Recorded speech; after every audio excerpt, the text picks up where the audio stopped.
Caro ouvinte, ouça com atenção essa história. Ribeiro inacreditável, não é? Olha o que aconteceu. O governo federal decidiu reduzir de forma geral no Brasil as alíquotas de IPI, que é o imposto que incide sobre produtos industrializados. É uma redução importante e também bastante ampla, que atinge ali uma larga gama de produtos que são vendidos no nosso país. Pois bem, a bancada do Amazonas entrou na Justiça, no Supremo Tribunal Federal, dizendo o seguinte: olha, governo federal, você não pode reduzir o imposto no Brasil inteiro. Olha a abrangência disso. Você não pode reduzir o imposto no Brasil inteiro. Por quê? Porque nós aqui temos a Zona Franca de Manaus, que monta alguns produtos que chegam ali fabricados, e a Zona Franca de Manaus faz a finalização desses produtos. A gente sabe da história, do contexto histórico da criação da Zona Franca de Manaus, para tentar uma industrialização da Amazônia. Acabou não sendo exatamente dessa forma, e hoje ela tem uma atuação restrita a alguns produtos. A bancada ficou incomodada, está no direito dela. Foi ao Supremo Tribunal Federal.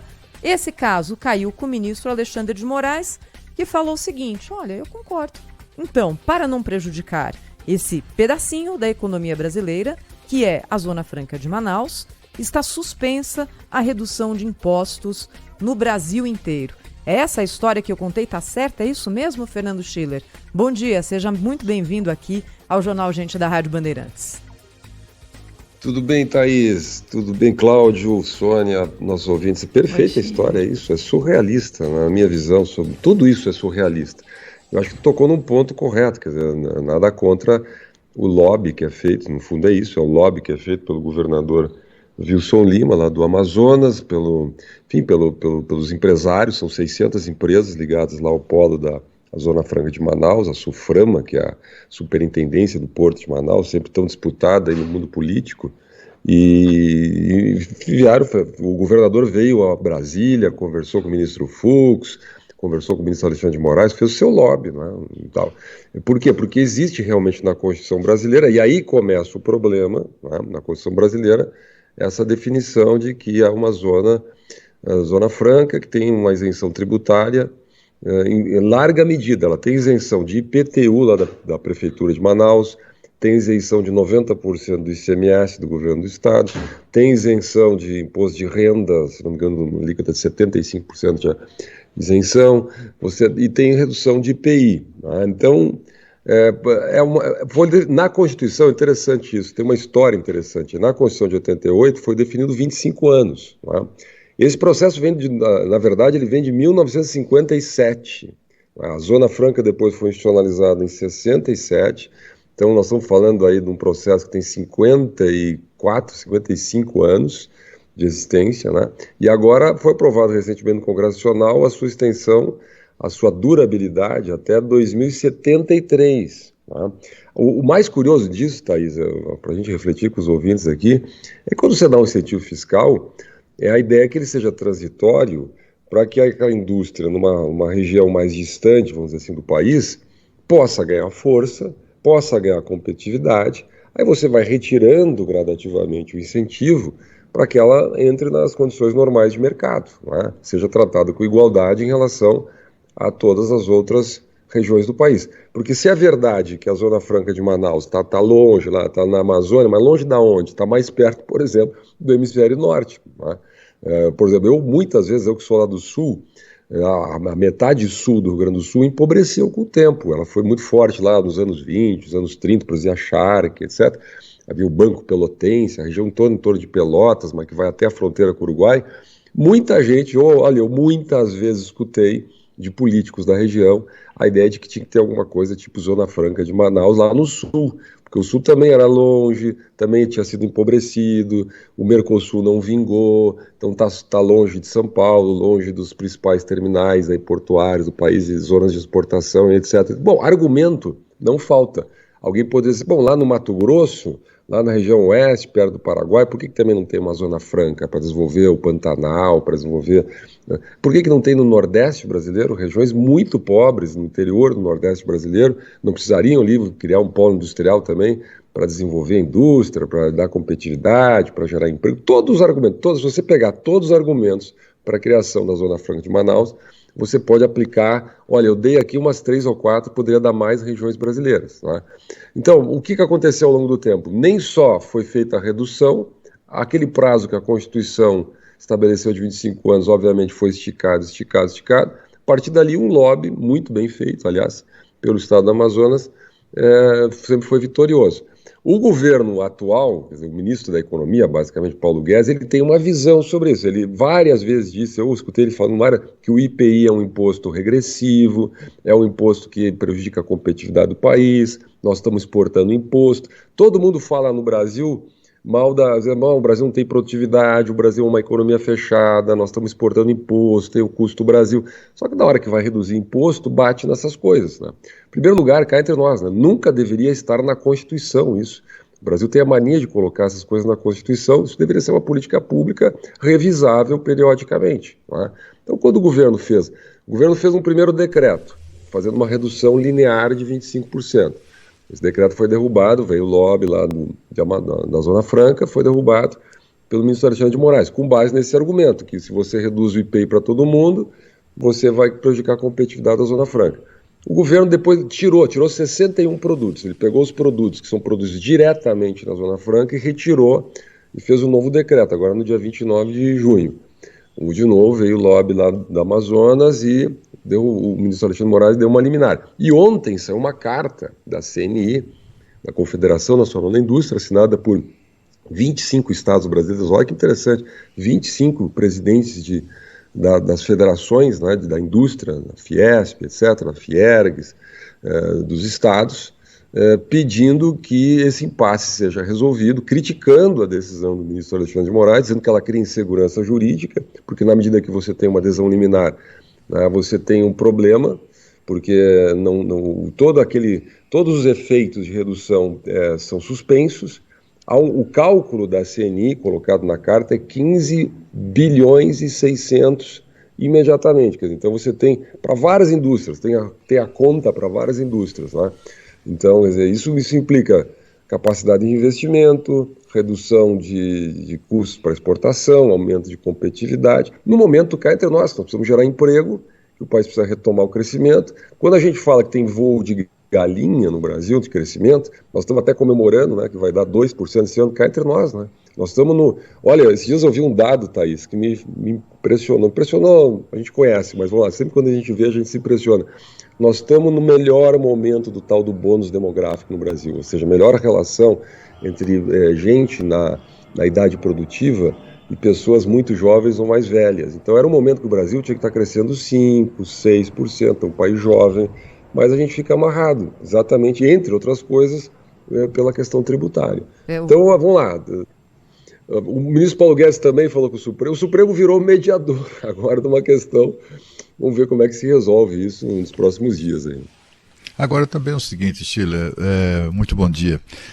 O que eu acho absolutamente bizarro, né, é o Supremo Tribunal Federal se meter nisso. Né? É bizarro, porque afinal de contas, assim, a ânsia do ministro do Supremo Tribunal Federal pelo protagonismo político, pelos holofotes e pelo poder, pelo exercício do poder, interferindo nos demais poderes, chega a esse ponto de interferir na política econômica do governo. O governo vai lá e adota uma medida de redução de impostos de IPI, que é uma coisa que interessa a toda a economia, a toda a população brasileira, e não apenas os setores diretamente afetados, né, mas a toda a economia interessa isso. Aí tem lá um ministro que isoladamente, monocraticamente, autoritariamente, resolve simplesmente dizer, não, isso aqui não está suspenso. Sabe, eu tenho a impressão que o Brasil, tenho uma impressão, não, tenho uma certeza, que o Brasil precisa voltar a discutir isso. Não é possível, né?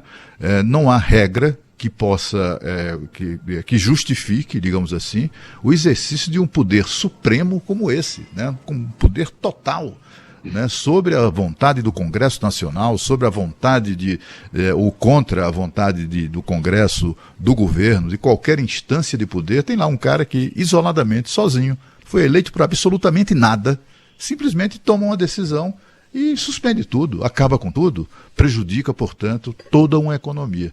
Eu acho que isso precisa ser rediscutido no país urgentemente, viu? Porque, por enquanto, isso ainda não está...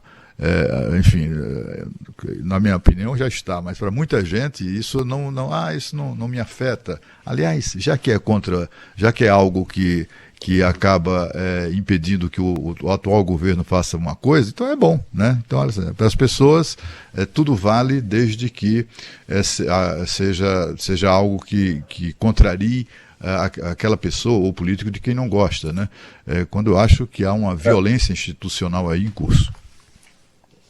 Olha, Cláudio, só para descontrair aqui, eu vi uma brincadeira muito interessante sobre exatamente esse teu assunto. O Supremo decidiu essa semana aumentar o salário para o ano que vem, né? Vai para R$ 46.366, né? O salário do ministro. Só que o problema é que o salário do ministro, ele baliza todo o vencimento do judiciário no Brasil, e ele acaba funcionando como teto. Então, o que a gente, em vez de disciplinar a PEC dos penduricários, limitar os supersalários no governo, enfim, na esfera pública brasileira, nós vamos aumentar para 46.366. Então, os senhores ouvintes aqui, que são contribuintes, se preparem que os senhores pagarão essa conta. Mas a brincadeira que eu li, que eu achei muito interessante, como o Supremo se envolve tanto nas decisões do Executivo, né, e do Legislativo, mereceria esse aumento, porque afinal de contas eles acumulam no Judiciário um pedacinho, pelo menos, ou um pedação do Executivo e do Legislativo. Isso é exatamente o que disseste. E a grande questão é que essas interpretações, em geral, são muito subjetivas, né? Nós tivemos essa semana um outro processo interessante, que um advogado entrou com um processo no Supremo, uma ação no Supremo, contra o ministro Alexandre de Moraes, por aquela decisão de proibir a oposição, aliás, a oposição não é? A oposição ao Lula, né? Os apoiadores do presidente Bolsonaro, de mencionarem aquela delação premiada do Marcos Valério, que associava o PT ao PCC. Não estou entrando no mérito, mas foi uma delação premiada, o ministro Alexandre de Moraes proibiu que aquilo fosse veiculado, não é? Então houve uma ação de um advogado, e essa ação esse processo está na mão da ministra Rosa Weber, foi a Procuradoria-Geral da República para manifestação. Exatamente por isso, por uma interpretação do ministro, né? A partir desse momento era um problema da verdade, da fake news, etc. Mas nesse caso é uma interpretação sobre o que diz a Constituição, o que significa a isenção tributária, não é? A relevância disso, que acaba sendo mediada pelo Supremo. Então está lá o governador do Amazonas, de um lado, o ministro Paulo Guedes de outro, e o Supremo como moderador de uma decisão sobre redução de carga tributária. E nesse caso Vai, Soninha. Por favor, Thaís. Eu só ia falar que nesse caso da Zona Franca, a gente tem que achar uma outra solução, não é? Evidentemente não é essa. Porque o que a gente está comunicando ao país é o seguinte: enquanto existir Zona Franca, até 2070 e quanto, Schiller? 2070. 2070 e? 73. Então, até 2073, nenhum governo que passar pelo Brasil até lá pode mexer em IPI, porque a Zona Franca tem esse privilégio e qualquer mudança no IPI geral prejudica esse privilégio que foi dado à Zona Franca de Manaus. É uma loucura isso, né? Exatamente. Aqui só uma observação, quer dizer, se o governo... Porque isso não tem nenhum sentido. Se o governo quer realmente bancar, o país quer bancar, o Congresso quer bancar esses privilégios da Zona Franca de Manaus, deveria fazer de outro jeito. Então pega o dinheiro do orçamento e dá para o governo do Amazonas, que vale a distribuir subsídio diretamente. Pode ser assim, né? Agora, penalizar toda a economia brasileira, reduzir a competitividade da economia brasileira para manter uma equação fiscal, né? Vamos lá, o Brasil tem perto de 350 bilhões no orçamento, quer dizer, de incentivos fiscais mais variados. O maior do Brasil é o Simples, tá? O maior incentivo fiscal do Brasil. A Zona Franca de Manaus deve estar lá em terceira ou quarta posição, 25 bilhões diretamente do governo federal todo ano, tá? A verdade é que o Brasil virou o país do lobby, né? Os setores vão lá, fazem um lobby em Brasília e conseguem uma pequena redução fiscal, né? Todo mundo tenta isso, isso no conjunto todo fica o imposto mais caro para todo mundo. O Brasil tem a maior carga tributária na América Latina. Então, obviamente, tem que revisar isso e essa questão tem que ser discutida. Aliás, eu lamento, viu, Thaís, que exatamente não sejam esses os temas que a gente esteja discutindo na campanha eleitoral. Estamos discutindo um monte de coisa, menos as questões que são mais cruciais e que realmente estão na mão do sistema político resolvendo. Justamente, eu ia até falar isso e você já respondeu, Schiller. E aproveitando tua presença aqui, como é que você viu os atos de ontem? Olha, Sônia, sobre esses atos, é um pouco isso que nós estamos falando, né? Quer dizer, democracia no Brasil é um patrimônio de todos, não é? Ela está consolidada na Carta de 88, nós temos uma transição democrática exemplar, na minha visão, uma Constituição que vai fazer 35 anos, nós estamos indo para a 9ª eleição presidencial. Quer dizer, é lamentável que há 35 anos depois da Constituição, etc., da transição, a gente esteja discutindo democracia. Quer dizer, democracia a gente tem que sempre discutir no sentido positivo, né, no sentido de preservar a democracia. Mas cá entre nós, né, o Brasil tem instituições consolidadas, o Brasil... O debate, nós não podemos confundir no Brasil o debate sobre todos os temas, inclusive o tema das urnas eletrônicas, com o problema da democracia. Que os cidadãos eventualmente critiquem lá as urnas eletrônicas ou queiram um comprovante de votos. Foi votado no Congresso Nacional no passado, já foi votado em 2015. Você pode concordar, pode discordar. Agora, isso faz parte do jogo democrático. Quer dizer, no Brasil se criou uma lógica de que você não pode discutir temas que algumas pessoas consideram que esses temas são proibidos, então eles viram uma ameaça. Olha, ontem saiu um estudo. Essa semana foi rica, né? Vamos lá, tem muito assunto aqui, não vou... Mas saiu um estudo da Universidade de Harvard, um estudo muito sério, com testes, né? Examinando 88 papers com testes, com pesquisas sobre hidroxicloroquina. Eles selecionaram 11 estudos relevantes e mostraram o seguinte, que em boa parte dos casos houve redução, quando foi administrada a hidroxicloroquina, na prevenção do Covid. Tá? E que, se não há evidências seguras de que o medicamento é eficaz, também não há evidências seguras de que ele não é eficaz. E que os estudos deveriam ter continuado e que foi um equívoco, eventualmente, da comunidade científica ter suspendido precocemente os estudos sobre os impactos na prevenção da hidroxicloroquina. Lembram da discussão toda no Brasil? Nós ficamos 2 anos estigmatizando, era fake news, as pessoas eram suspensas, banidas, até criminalizadas por mencionar a possibilidade que é a hidroxicloroquina. Boa parte das pessoas cá entre nós sem evidência nenhuma, mas também quem estava do outro lado, nenhuma evidência objetiva de que aquilo não deveria ser pesquisado, não é administrado, mas ser pesquisado, investigado, porque isso faz parte da lógica da ciência. Então, se cria no Brasil essa lógica, né, de que você, ao defender uma certa posição que desagrada um certo grupo, um certo estamento que eventualmente é hegemônico, você é uma ameaça, você é contra, etc. A democracia no Brasil pertence a todos. Na minha visão, ela jamais deveria ser utilizada, nem por governo, nem pela oposição, como arma política eleitoral, né? Porque isso é perigoso para a própria democracia, né? Fernando Schiller, cientista político, colunista aqui da Rádio Bandeirantes, sempre conosco no Jornal da Bandeirante. Gente, foi ótimo, viu, Schiller? Até uma próxima, bom fim de semana para você. Bom fim de semana, grande abraço.